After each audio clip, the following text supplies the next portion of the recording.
If you would, a little bit about your perception of delight and what is new on tap for QuestionPro. In both the employee as well as customer experience world, we've been thinking about satisfaction for years, decades. And now I think the new economy is about fans, and even for commercial. How do you create fans? And fans are created because, in my mind at least, if they are delighted. And delight is compound construct, in my opinion. So a compound construct effectively is, things that are unexpected. So you got to come up with things that people are not expecting you to come up with. And then obviously it has to be positive, net positive for your customers, for your employees. So you combine these two constructs together and you get delight. And I think if you get delight, you get a lot of things along with it. You get advocacy, you get loyalty, you get all these things. So delighted customers become fans. Fans create kind of, stickiness, loyalty, revenue, everything falls behind that. How do you delight your customers? It doesn't happen randomly. You have to understand who they are, what will excite them. The fact is that if you are going to understand the customer, there's research that can be done, you can survey them.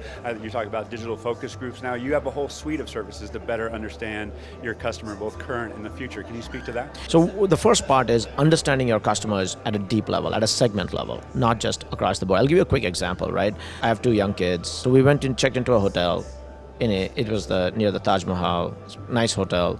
And you know what they did? They had a welcome cake with my kid's name on the cake. And my kids just went ballistic, right? And that, in my mind, that's an example of great delight. It wasn't a random thing, right? Yeah. They did the research around, hey, are people coming for a honeymoon? Are they coming with their kids? That they segmented their population. Then for each population, they kind of thought really hard about what is unexpected, what will just blow their socks off. Then they trained their staff to provide that experience to that segment. You need to do good research up front to understand all the different personas, all the different segments that come to you, and then orchestrate a plan for each of the segments that map to delight. When you brought this up, this collaborative action planning platform, can you speak to that? A lot of times we collect data and then we want to institute change. Think about it that way, right? First, half the times people are not even able to institute the change fast enough, at least in terms of the data collection.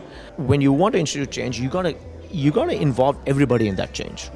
Right? That's what I mean when I say collaborative action planning. So let's say you want to implement a change, you have to inculcate the employees also into that conversation. Not just say, hey, tell me what you think and listen to what I do. No, I think that's a bad idea, right? You have to say, look, tell me what you think. Here are the 5 things we came up with. Can you help us prioritize these 5 ideas? And that involves a collaborative discussion, right? Not just come up with 5 guys in a room, come up with an action plan. No, I want the entire company to help orchestrate that. Maybe not come up with the action plan, but help lend a voice into that action plan. How can people learn more about QuestionPro, and what else do you have on tap for the remainder of the X-Day event? Obviously, you can go to QuestionPro.com to figure everything out. All our products are available online. All our products, you can do trial runs. You can contact us for demos. I'm more than happy to showcase this to anybody. All of us are on LinkedIn, so if you need a personal recommendation from me, I'm always on LinkedIn. I can help out from that perspective. Part of the reason why we do this X Day is not just talk about QuestionPro, but we want to all our customers to learn from each other, learn from the amazing speakers that are going to come up. So we want to have a full spectrum. So that's my vision.